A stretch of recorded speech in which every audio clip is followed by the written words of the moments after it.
नमस्कार मित्रों, जय श्री राम। मैं वरुण चौबे आज अपना पहला यूट्यूब पे पॉडकास्ट लेके आ रहा हूँ, जिसमें मेरे साथ कुरवाई से भारतीय जनता पार्टी के विधानसभा संयोजक विनोद जी जैन मौजूद हैं। आज हम अयोध्या में भगवान की कल प्राण प्रतिष्ठा होने जा रही है, उसके उपलक्ष्य में आज हम बैठकर बहुत लंबी और गहन चर्चा करेंगे भाई साहब विनोद जी के साथ। आप लोग भी इस पॉडकास्ट का आनंद लें और देखें। नमस्ते भाई साहब। नमस्कार, सभी को राम राम। भाई साहब, मेरा ये कहना है कि सभी कल खुश हैं, पूरा देश विदेश सब में खुशी का माहौल है। आप इसको लेके क्या कहना चाहेंगे? देखिए, आज पूरी दुनिया राममय हो रही है और वास्तव में राम हमारे पूरे सृष्टि के कण कण में विराजमान है। और जो भी राम भक्त है आज वो सबसे ज़्यादा उत्साहित है और खुश है। बिरला ही कोई व्यक्ति होगा जो आज खुश नहीं होगा। आज हर एक राम भक्त खुश है। हर एक राम भक्त के हृदय में ऐसा लग रहा है जैसे वास्तव में श्री राम पुनः इस धरती पर आ रहे हैं। वही उत्साह, वही उमंग, जैसे श्री रामचंद्र जी 14 वर्ष के वनवास के बाद अयोध्या आए थे और पूरे अयोध्या में दीपोत्सव था, खुशियाँ थी, चारों तरफ खुशियाँ ही खुशियाँ दिखाई देती थी। आज वैसा ही वातावरण देश के प्रत्येक शहर में, प्रत्येक नगर में, प्रत्येक कस्बे में कोई मंदिरों में सुंदरकांड कर रहा है, कोई कलश यात्रा निकाल रहा है, कोई जय जय श्री राम के नारे लगाता होगा, पूरे मंदिरों में दर्शन यात्रा चल रही। तो इस प्रकार के जो कार्यक्रम है वास्तव में मैंने अपने जीवन में ऐसा धर्ममय माहौल आज तक नहीं देखा। अद्भुत है, अलौकिक है। भाई साहब, कुछ विरोधी दलों का कहना है कि भारतीय जनता पार्टी इसका पूरा श्रेय ले रही है। भारतीय जनता पार्टी श्रेय क्यों ना ले? मैं सर्वप्रथम यदि एक बात कहूं, यदि कोई मुझसे पूछे कि वास्तव में राम मंदिर का श्रेय है किसको, तो मैं एक बात बताऊंगा, इस राम मंदिर का श्रेय यदि किसी को है तो वह तो स्वयं प्रभु श्री राम को है। क्योंकि श्री राम जी का यदि आशीर्वाद नहीं होता, यदि इस तरह श्री राम जी की कृपा नहीं होती तो यह कार्य संभव नहीं था। तो प्रथम श्रेय यदि किसी को है तो वो स्वयं श्री रामचंद्र जी को है। लेकिन यदि हम देखें वर्तमान में, यदि ये राम मंदिर बनने का मार्ग यदि प्रशस्त किसी ने किया है तो हमारे देश के यशस्वी प्रधानमंत्री माननीय श्री नरेंद्र मोदी जी ने किया है। और क्यों किया है, मैं उसके कुछ आपको तथ्य देता हूँ। देखिए, 1990 में यह आंदोलन प्रारंभ हुआ। वैसे तो राम मंदिर के लिए 500 वर्षों का एक संघर्ष हुआ, लेकिन हम वर्तमान समय में बात करें तो 1990 में यह आंदोलन जब प्रारंभ हुआ, दो कोठारी बंधु जो 200 किलोमीटर पैदल यात्रा करते हुए अयोध्या पहुंचे और वहां भगवा ध्वज लगाया और उनकी तत्कालीन सरकार ने गोली मरवा करके हत्या कर दी। आंदोलन प्रारंभ हुआ और तब जा करके पूरे देश भर में एक जो आंदोलन हुआ, बीच में कांग्रेस की सरकारें रही, लेकिन उसमें हुआ क्या, चाहे तत्कालीन नरसिम्हा राव जी की सरकार रही हो, उसके बाद चाहे मनमोहन सिंह जी की सरकार रही हो, इन सरकारों ने मंदिर के मार्ग में कई लोग अटकाने का काम किया।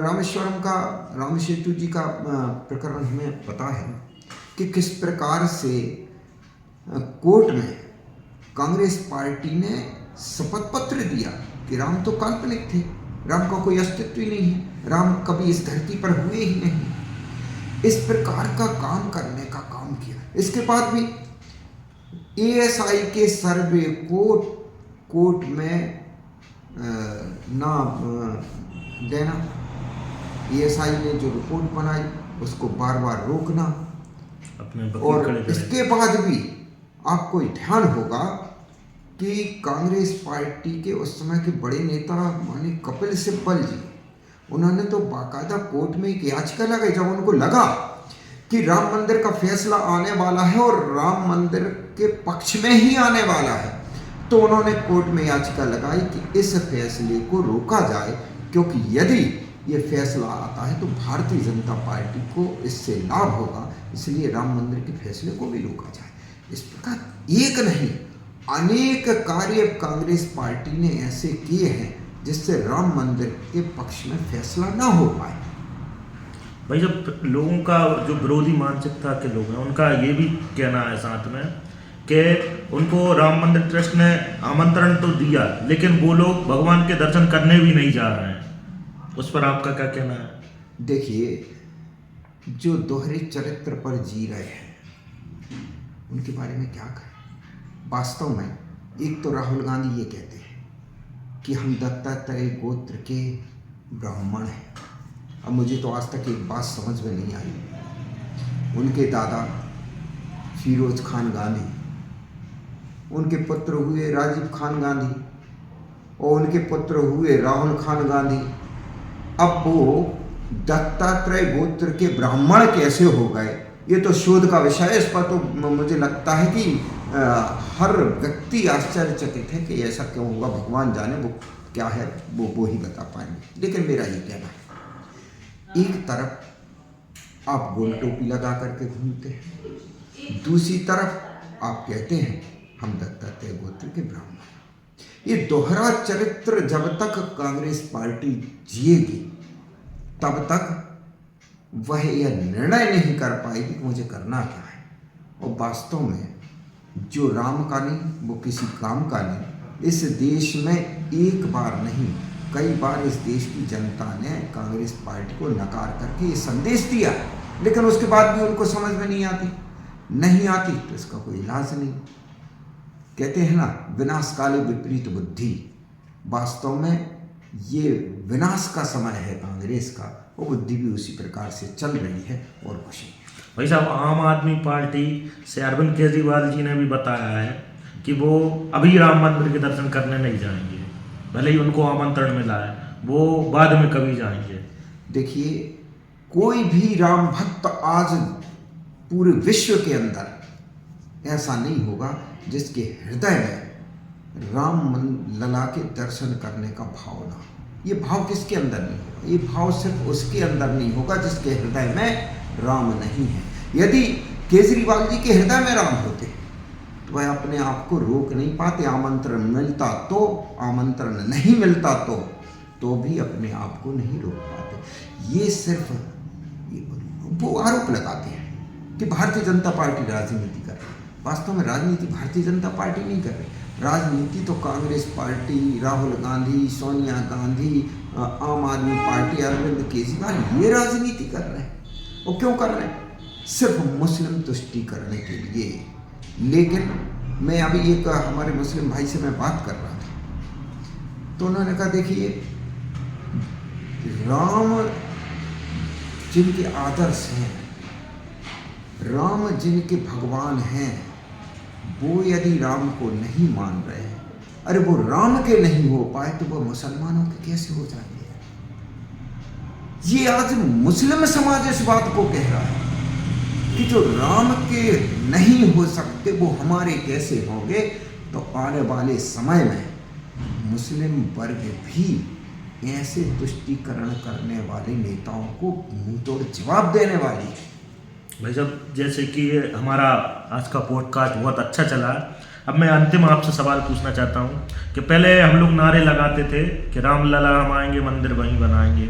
मंदिर तो बन गया, बाकायदा कल उसका स्थापना भी होने जा रही है। भाई साहब, अब जो हमारा एक और नारा था कि मथुरा काशी भी बाकी है, उसके बारे में आप बताएंगे? बिल्कुल। देखिए, कालांतर में आताताइयों ने हमारी संस्कृति को नष्ट करने का जो काम किया, वास्तव में हमारे देश के यशस्वी प्रधानमंत्री माननीय श्री नरेंद्र मोदी जी सांस्कृतिक पुनर्स्थापना का कार्य कर रहे हैं। और हमारी संस्कृति के जितने भी आदर्श हैं, हमारे संस्कृति के जितने भी संदेश वाहक हैं, उन सभी स्थानों का पुनरुद्धार होना ही चाहिए। ये तय है कि ज्ञानवापी का भी फैसला हमारे पक्ष में ही आने वाला है और बहुत जल्दी। देखिए, अयोध्या का कार्य पूरा होने वाला है। कर प्रभु की कृपा से रामलला वहाँ विराजमान होने ही वाले हैं और उसके बाद काशी और मथुरा का मामला भी ठीक होगा, ये तय है। चलिए मित्रों, नमस्कार। आज हमारा पॉडकास्ट बहुत ही शानदार रहा, जिसमें हमारे साथ भारतीय जनता पार्टी के विधानसभा संयोजक विनोद जी जैन उपस्थित थे। तो आप सभी मित्रों से निवेदन है कि मेरे चैनल को सब्सक्राइब करें, लाइक करें। जय श्री राम। सभी को राम राम।